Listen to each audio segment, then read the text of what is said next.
Good morning, class. This is Mohammad Moin. Hope all you are well. Today, we have to start our remaining questions of exercise 12A, chapter number 12, simple interest. In the previous lecture, we have completed till question number 11. So, today, we have to start from the question number 12. So, let's see. Question number 12 is that Santa borrowed rupees 6,000 from State Bank of India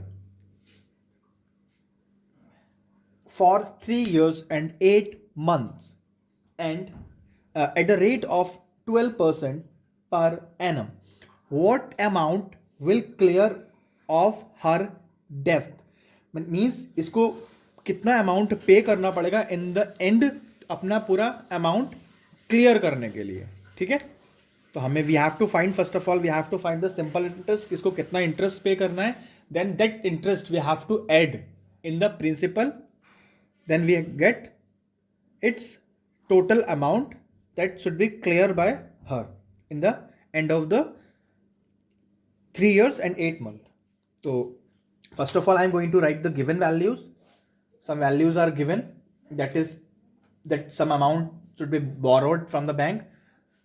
The amount we have to borrow from the bank or to anyone, this is known as principal, that is 6,000, and the time period is 3 years and 8 months. So the months we have to convert it into years. We can also write 3 years plus 8 upon 12. अभी 8 upon 12 से divide कर दिया तो years में convert हो गया. ठीक है, तो 4 2 is 8, 4 3 is 12. Now take the LCM. 3 is the LCM, 3 3 is 9 and 9 into 11, तो 11 upon 3 years. तो ये वैल्यू किस में आ गई, years में आ गई. ठीक है, now the rate R is 12% per annum, PA. ठीक है, now I am going to find the amount. So first of all I am going to find the simple interest, then the simple interest will be added in the principal. The sum is known as the amount. So the formula to find the SI, simple interest, that is P into R into T upon 100. That is P 6,000 into 12 into 11 upon 3. 3 कहाँ गया ये 100 के साथ में. ठीक है, now I am going to solve this. Divide कर लेते हैं. 2 zeros are cancel out. 3 1 3 and 3 4 12. तो कितना आ गया हमारे पास 60 इंटू 4 इंटू 11. ठीक है, मल्टीप्लाई कर लेते हैं इसको. तो 60 इंटू 44 के मल्टीप्लाई 6 से कर लेते हैं तो हमारे पास क्या आ जाएगा, ऐसा ही आ जाएगा इन रुपीज. 6 0 का 0 आ गया. 6 4 24 carry 2, 6 4 24 into 26. So this as a interest that should be paid by the Santa. ठीक है, तो that is a simple interest. So therefore the total amount equals to principal plus simple interest equals to 6,000 plus 2640. Now I am going to add them. तो ये कितना आ जाएगा, amount आ जाएगा. ठीक है, इन रुपीज 406 and 8, तो that is 8,640 rupees should be will be pay, then its total debt will be clear after 3 years and 8 months. ठीक है, वैसे नॉर्मल क्वेश्चन तो जैसे हमने पहले किया हुआ था. ठीक है, now come to the next one. Next question is the question number 13. Hari borrowed rupees 12,600 from a money lender. ठीक है, एट द, अब चाहे हम मनी किसी से बोरो करें, मनी लेंडर से या फिर किसी बैंक के through, eight the rate of 15% per annum, simple interest. After 3 years he paid 7,070 rupees and gave a goat to clear off the debt. What is the cost of the debt? तो इसने क्या करा कि इतने रुपए लेने के बाद 3 साल बाद इन्हें क्या किया, ही पेड 7,070 रुपीज़ और उसके साथ में उन्होंने अपनी एक गोट दे दी, ठीक है, एक बकरी दे दी, जिससे क्या हुआ, उसका पूरा जो पीछे का बकाया था सब उसने क्लियर कर दिया. इट मीन्स क्या हुआ, 7,000 रुपीज़ उसने कैश दिए और जो एक्स्ट्रा अमाउंट उसका रह गया था जो उसको और पे करना था उसके बदले उसने क्या दे दी, अपनी गोट दे दी. तो जो एक्स्ट्रा अमाउंट पे करना होगा उसके इक्वल वो गोट की प्राइस आएगी. तो हमें वही निकालना है, what is the price of the goat या कॉस्ट ऑफ द गोट. तो फर्स्ट ऑफ ऑल हम निकाल लेंगे कि how much total amount should be paid, कितना उसे पे करना है, ठीक है. और उसमें से जो उसने कैश पे किया दैट इज 7,070 रुपीज़, वो हम उसमें से सब्ट्रैक्ट कर देंगे. The remaining amount, the remaining cost जो बचाएगा हमारा value, that is the equals to the cost of goat. हम उसको एज्यूम कर लेंगे this is the cost of the goat, ठीक है. तो now look at the question number 13. अच्छा क्वेश्चन है ये, मार्क कर लेना as a important. This type of sums will many times ask in the questions in the exams. तो उसको आप नोट कर सकते हैं, समझ सकते हैं अच्छे से एंड मार्क एज इंपॉर्टेंट, ठीक है. बस सभी क्वेश्चन इंपॉर्टेंट है, बस this type of question generally comes in the exam. तो first of all I am going to write the given values, that is p principal, that is 12,600, and the time period that is 3 years, and rate that is 15% per annum, we can write PA, ठीक है. and he paid 7,070 rupees, ये हम बाद में देखेंगे. तो first of all I am going to find the simple interest कि कितना उसे इंटरेस्ट पे करना पड़ेगा after 3 years when the rate is given to you. So the formula to find the simple interest is P into R into T upon 100. So that is 12600 into rate 15 into 3 upon 100. ठीक है. Now I am going to solve this. 2 zeros are cancel out. ठीक है. The remaining value is 126 into 15 3s are 45. This is the simple interest, ठीक है. इतना rupees, इसको मैं rough में कैलकुलेट कर लेता हूँ, इसकी वैल्यू कितनी आएगी, ठीक है. 126 into 45,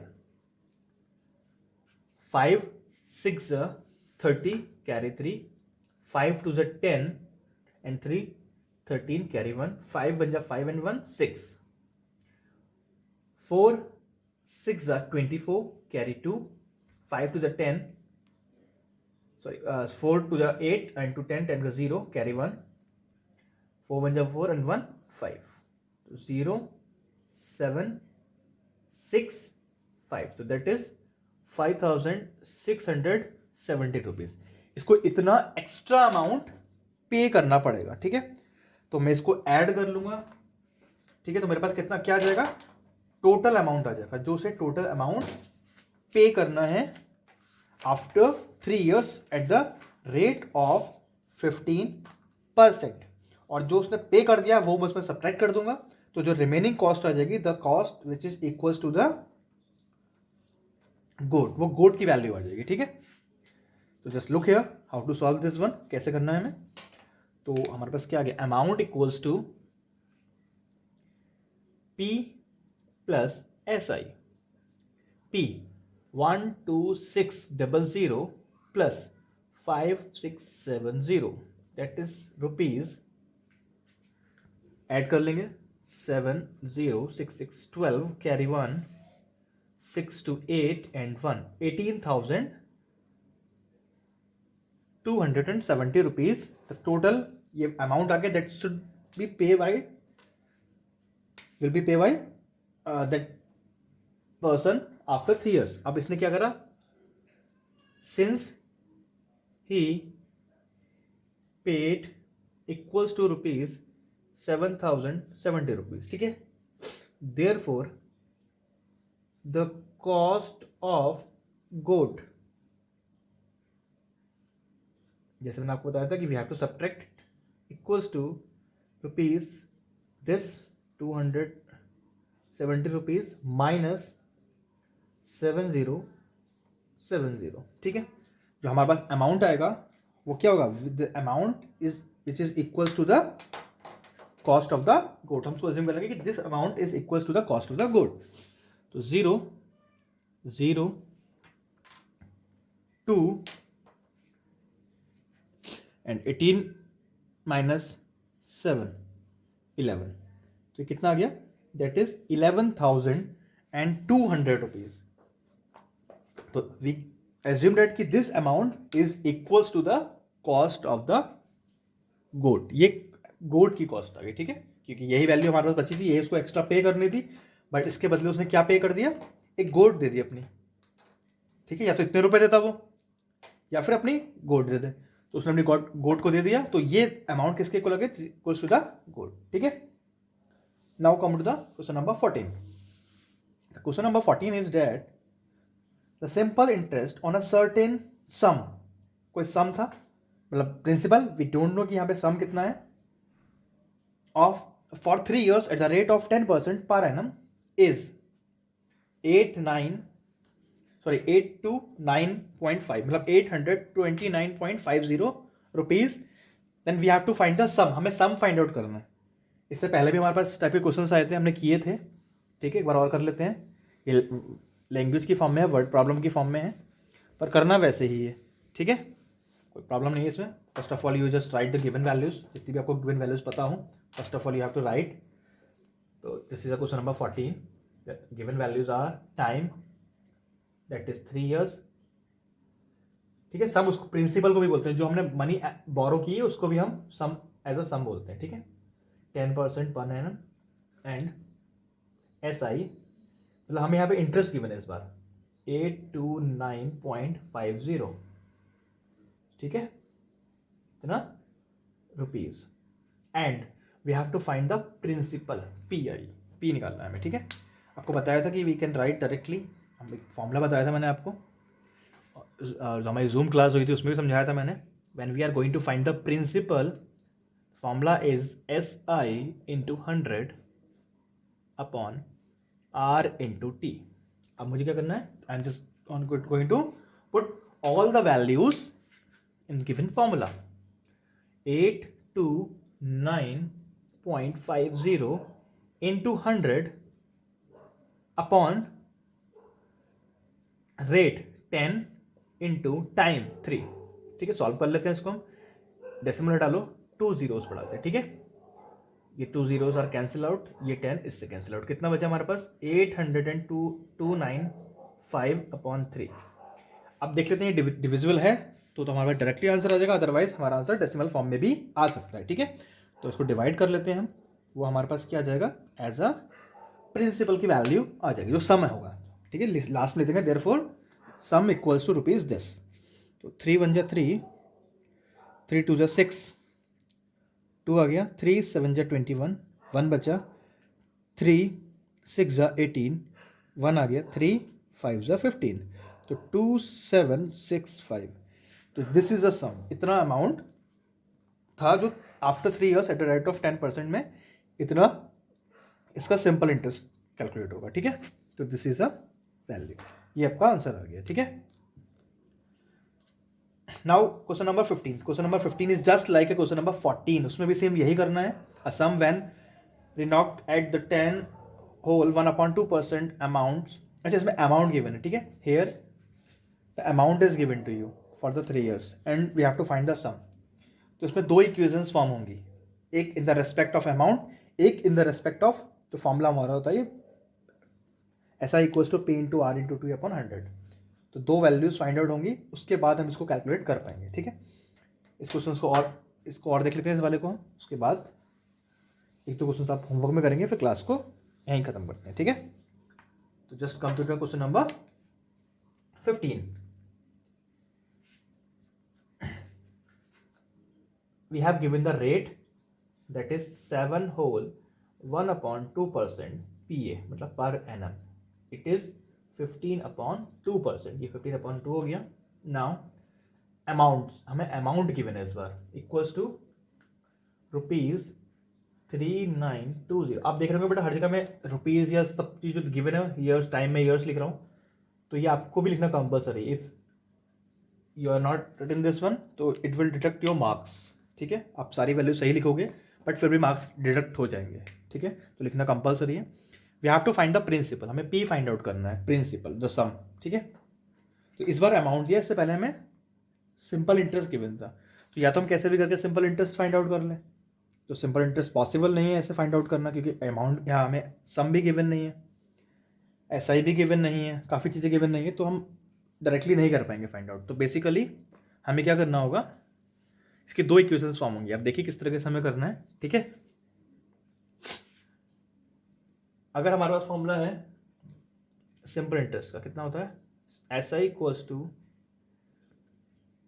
P into R into T upon 100, ठीक है।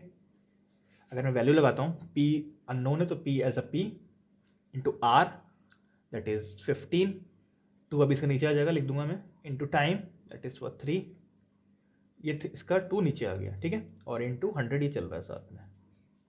क्लियर? ना हमें डिवाइड कर पाएंगे उसको इतनी फॉर्म में मैं डिवाइड करके छोड़ दूंगा, और जितना डिवाइड नहीं होगा उसके बाद कुछ देखते हैं क्या करना है, ठीक है। जैसे 5 3 ज़ा 15 एंड 5 20 ज़ा दिस वन। अब ये और डिवाइड नहीं होगा, करूँगा तो डेसिमल फॉर्म में आएगा, कोई फ़ायदा नहीं है। तो एस आई इक्वल्स टू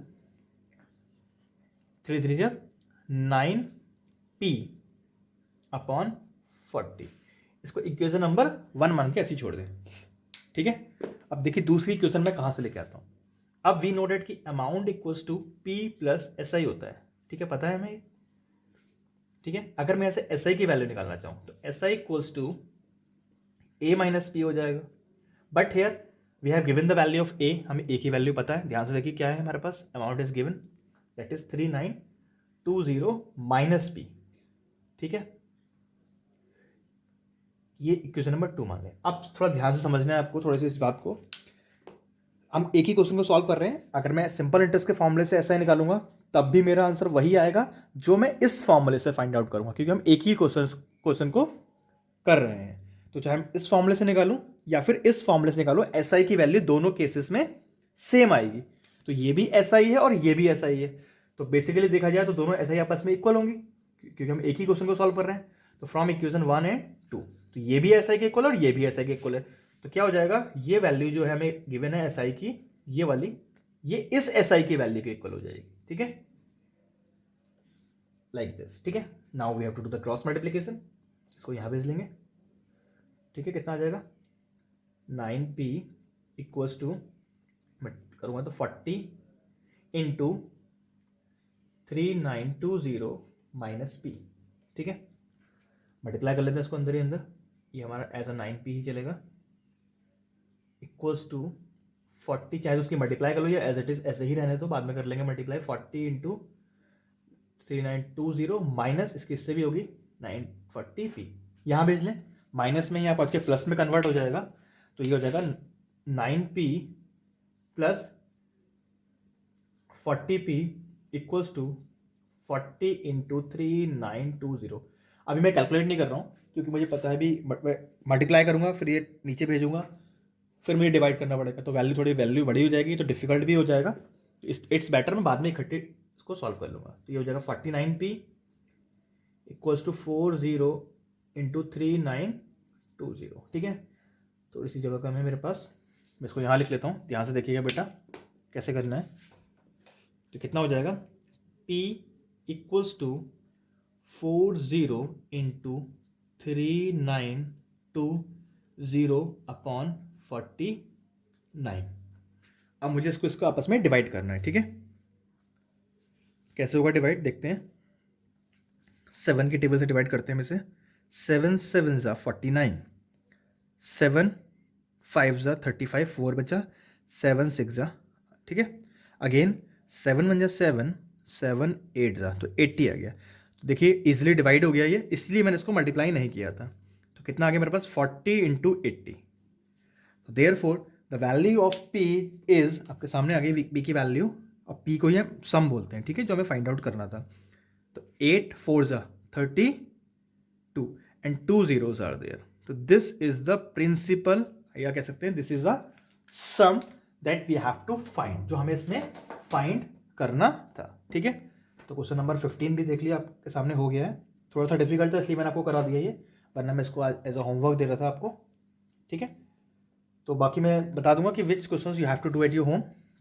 ठीक है, वी हैव, इतना आपको करना है। ठीक है, थैंक यू।